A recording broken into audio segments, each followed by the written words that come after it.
Welcome, my dear students of Class 8, to another class with me, your tutor, Atsinyo Sekose. And I'm so glad you are here with me in this class because today we are going to catch hold of that mysterious cat, that criminal cat, and we are going to do that by having some fun with some questions and doing a lot of activities. So come along now.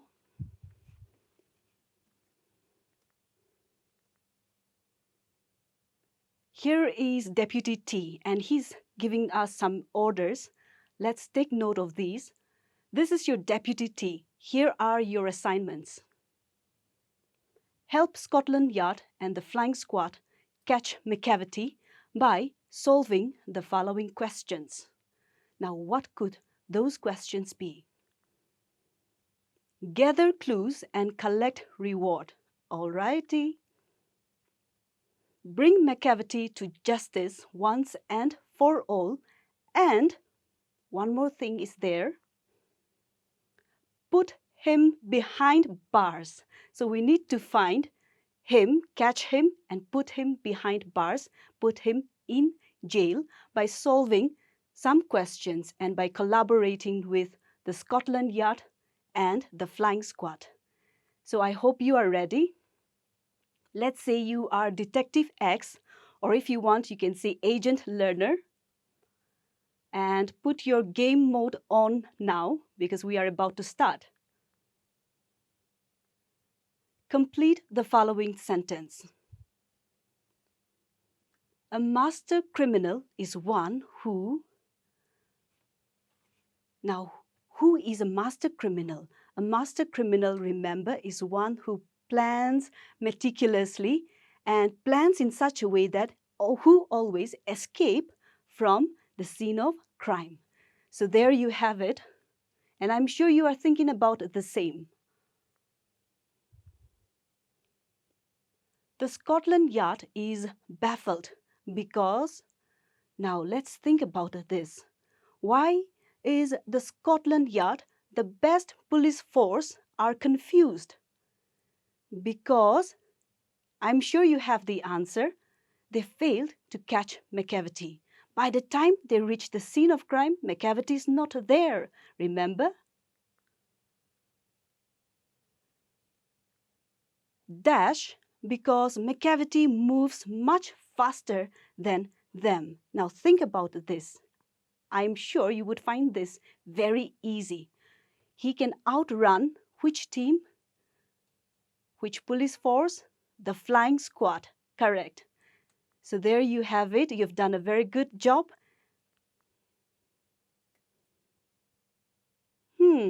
But we haven't really catch hold of Macavity, did we? Because we are supposed to put him behind bars, but he's sitting comfortably somewhere hiding among some cushions. Now, I think we need to solve and level up our game in order to catch hold of him.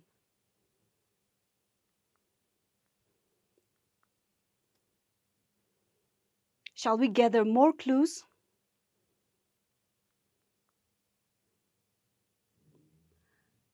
Do you think the poet is fond of cats? Now, I think this is a very interesting question. Do you think the poet is fond of cats? Don't you think we like to talk about things that we have interest in? And if we have interest in it, we study it very carefully. We look and study, gather information. So I'm sure even the poet is fond of cats. And here is a clue.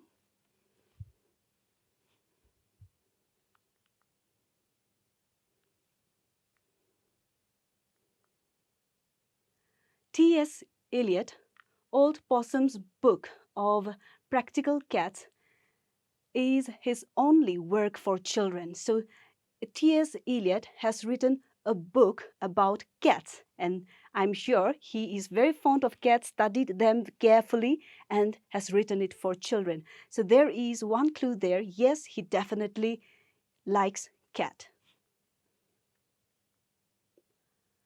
Why does the poet call Macavity a fiend and monster? Now, I think we need to think about this very carefully because remember, we have just said and learned that, yes, the poet Macavity.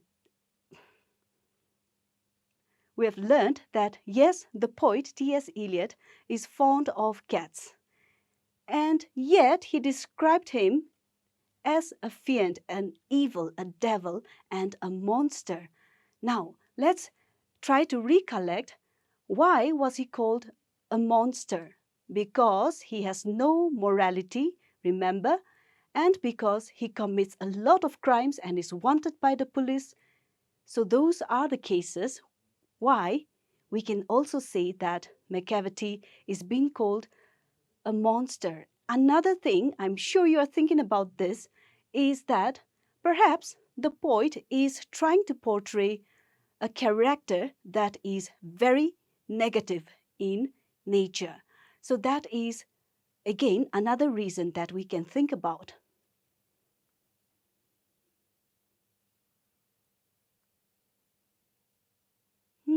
Macavity seems to be giving us a clue here. I haven't broken any law. He's still denying that he hasn't broken any law. Now, shall we continue and try to solve more questions quickly so that we can put him behind bars?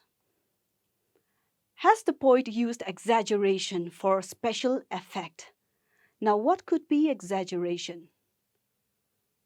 Overstatement. When you say something appears to be more or less than what it actually is. So here, I'm sure you can think of some few examples when you talk to your friends, your families, and so on. And I want you to remember that it is far more better to say exaggeration rather than over exaggeration, because you want to be credible. You don't want to exaggerate too much because it will lose its credibility. Your conversation or whatever you are saying would lose its credibility. Now, I'm not saying that it's right or wrong directly, but it is far more better to use exaggeration. You would find that over exaggeration is not a word mentioned in the Oxford Dictionary. So if you are a Macavity who goes by the rule, then I'm sure you would think of exaggeration.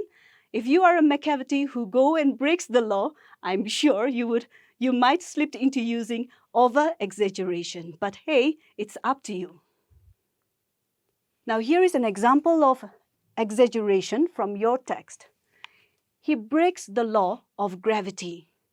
Remember, nobody can break the law of gravity, and yet Macavity is being said to have the ability to break the law of gravity. His power of levitation is another thing that is exaggerated. I'm sure you would take some time to find out more examples of exaggeration in the text. So there you go, well done. We are leveling up now, we are almost there. Collect your reward. I wonder what we are going to get for our reward. Here comes Deputy T again. Good job. Here is your promotion cap for your thinking hat. We are going to do some more thinking. So here we've got the thinking hat. This is really going to be very helpful. Agent learner, you must solve the rhyming scheme of Macavity, the mystery cat. Now, what could be the rhyming scheme of the poem Macavity, the Mystery Cat? Shall we find out? Oh, the rhyming scheme is talking about the music in the poem. In other words, the pattern. So let's read this together and find out whether we can hear certain patterns in the poem here. Macavity is a mystery cat. He is called the hidden paw, for he is the master criminal who can defy the law. He is the bafflement of Scotland Yard, the flying squad's despair, for when they reach the scene of crime, Macavity is not there. Now, I am sure you are able to hear certain repetitive sound or patterns in these stanza. So, that is created because there are called syllables, and we all know that syllables are the smallest unit of sound. So if we of sound in a word, so let's say the example cat, that is one syllable. And if we count, if you are a very good detective, I'm sure you would try this. Count your syllables in each line and you would find that it is all equal throughout the poem here. Now, what we are going to do is we are going to take the last syllable in each line and mark it as A, B, and so on. That would give us our rhyming scheme. Shall we start now? So the last syllable in the first line is paw. So let's mark it as A. In the second line, the last syllable is law. So paw, law. It's the same sound. So there you have it. So we are going to mark it again as A because it's the same sound. Now the next line, that is the third line, despair. Now here is a word that has two syllables. So what are we going to do now? Remember, we are going to use only the last syllable. So here we are going to use pair or air. So we mark it as B. Why? Because it's not the same with law or paw. Now the last line here, there. So now that's the same sound with pair. So that's why we are going to mark it as B. Now I'm sure you are going to take some time and have more fun marking the rhyming schemes in the rest of the stanzas. Because you have done so well, here is another clue. The word lined has two syllables. So if you are going to work on the rest of the stanzas, this might come in handy. And you've even got a reward. You've got the bars now. I'm sure we are very close to putting Macavity behind bars. Here we go. Macavity behind bars.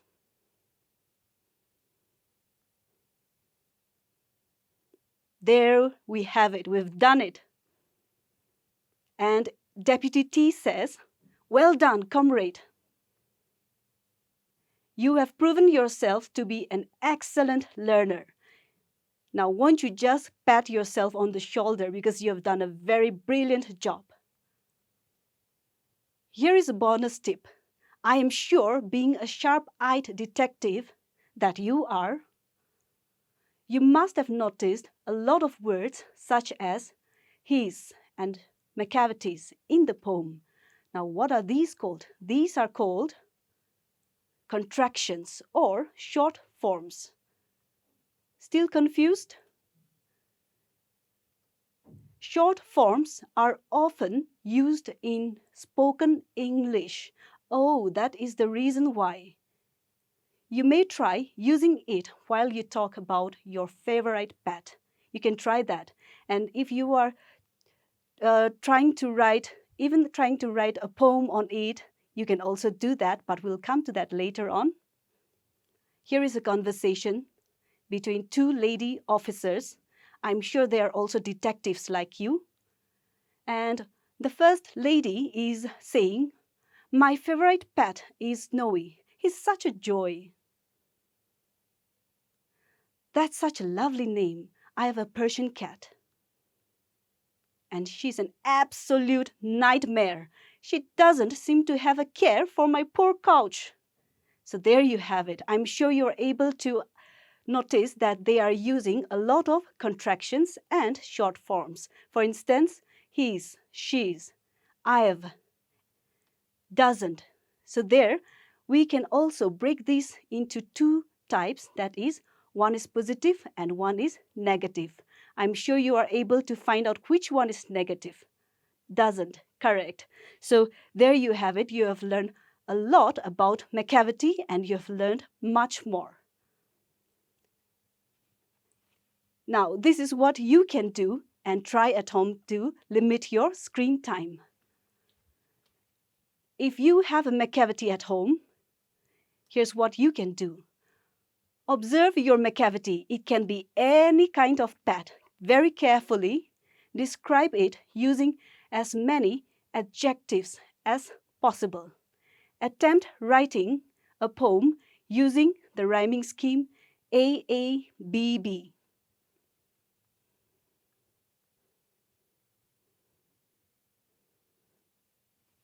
And make sure you check your spellings after you are done. Thank you so much for joining forces with me and catching Macavity.